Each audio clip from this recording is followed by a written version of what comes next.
everyone. This is episode 7, and today we learn that God keeps His promises. Now, after the storm, after the waiting, the waters receded, and it was time to leave the ark and step into the sun. Yeah! Yes! Sky, air, fresh air, sunshine, woohoo! Yes, everyone, I am here on the church roof because it's a dry day. The rain has stopped and there is so much to thank God for.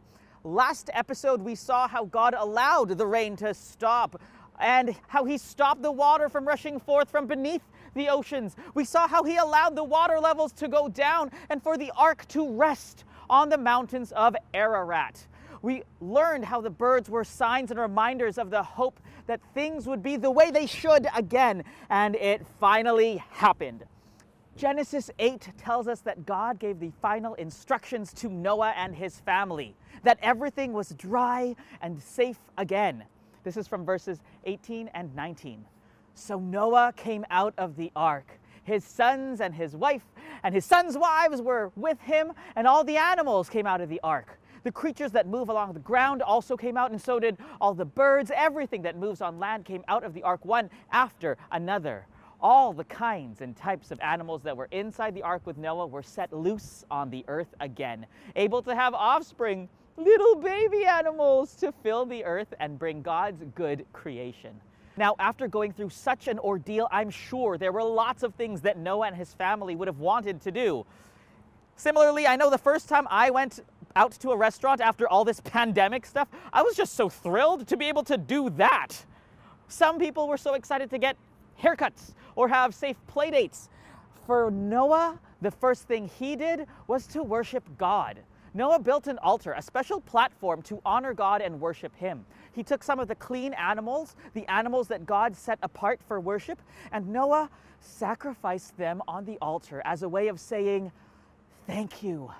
I love you. You are so important and worthy and good." He did this to God, for God. The point of sacrifice is to remember that only God gives life, and that these precious animals being sacrificed, that's a reminder that God is God and good and worth giving up these valuable treasures of life.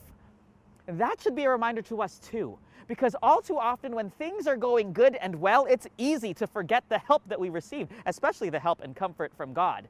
Sometimes when I'm feeling sick and stuck in bed, I notice that I do a lot of praying. But then when I'm all better, I'm out and about, going to work, playing with my kids, hanging out with friends. It's almost like I'm forgetting about God. So we should never be too busy to remember God and the goodness that He's allowed us to enjoy.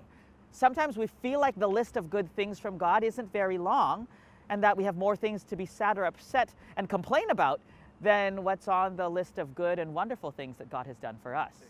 Let's look at God's response in Genesis 8. God says, "I will never put a curse on the ground again because of human beings. I will not do it even though their hearts are always directed towards evil. Their thoughts are evil from the time they are young. I will never destroy all living things again as I have just done. As long as the earth lasts, there will always be a time to plant and a time to gather the crops. As long as the earth lasts, there will always be cold and heat. There will always be summer and winter, day and night." Even if things get so bad, and when we look around at the world around us, it's easy to see that it seems to be getting that way because of sin again, we still see that God will never destroy everything the same way He did with the flood. God continues with this covenant, something to be grateful for and so thankful for. God continued, He says, "My covenant is between me and you and every living creature with you." It's a covenant for all time to come. "Here is the sign of the covenant I am making. I have put my rainbow in the clouds. It will be a sign of the covenant between me and the earth. Sometimes when I bring clouds over the earth, a rainbow will appear in them. Then I will remember my covenant between me and you and every kind of living creature. The waters will never again become a flood to destroy all life. When the rainbow appears in the clouds, I will see it. I will remember that my covenant will last forever. It is a covenant between me and every kind of living creature on earth. Wow, what a thing to be grateful for. Every time we see a rainbow, we should remember that God remains patient with us. He continues to love us and care for us despite the sin in our hearts. That is definitely a reason to rejoice and thank God. I kind of like how the Jesus Storybook Bible mentions it. Like a warrior who puts away his bow and arrow at the end of a great battle, God says, "See, I have hung up my bow in the clouds." Hey boys and girls, I found one of these toy bow and arrows and I'm gonna try and sneak up on Jono and see if we can surprise him or scare him even just a little bit.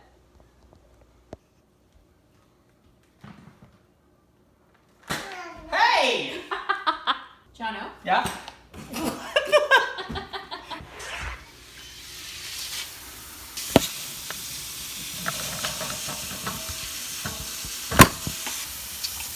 I'm holding the child. Hang up the bow. Just hang it up. Put it away now. Put it away. Okay, let's get back to the lesson. And God's anger against hate and sadness and death would come down once more, but not on his people or his world this time. No, God's war bow was not pointing down at his people, it was pointing up to the heart of heaven. The reason for our hope is that Jesus would be the one to take the punishment of sin and death. The storm has stopped. The sky is out and we have a bright and wonderful future because of what Jesus has done. Let's celebrate that.